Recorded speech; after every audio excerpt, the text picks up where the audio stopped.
नमस्कार मंडळी. आज मी सांगणार आहे एक खूपच सुंदर हार्ट टचिंग मराठी सिनेमाबद्दल. क्रांतिज्योती विद्यालय मराठी माध्यम हा सिनेमा मला पर्सनली फारच जवळचा वाटला, कारण मी स्वतः मराठी मीडियममधून शिकलो आहे आणि ऑनेस्टली सांगायचं झालं तर त्याचा मला खूप अभिमान आहे. आणि हा सिनेमा बघितल्यावर हेच कळतं की रूट स्ट्रॉंग असतील तर फ्युचर आपोआप स्ट्रॉंग होतं.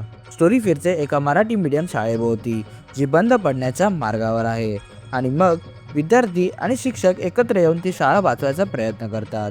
या प्रवासात आपल्याला नॉस्टॅल्जिया, इमोशन्स आणि आपली संस्कृती सगळं खूप सुंदर पद्धतीने अनुभवायला मिळतं.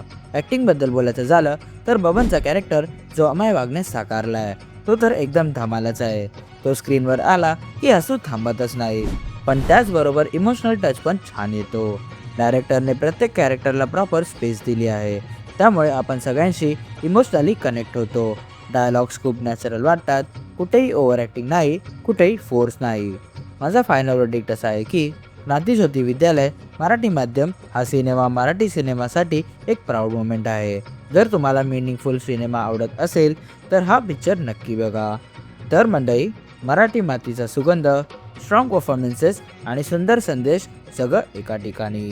मी आहे प्रतीक आणि हा आहे माझा चॅनल सिनेमाचे प्रतीक. भेटूया पुढच्या रीलमध्ये.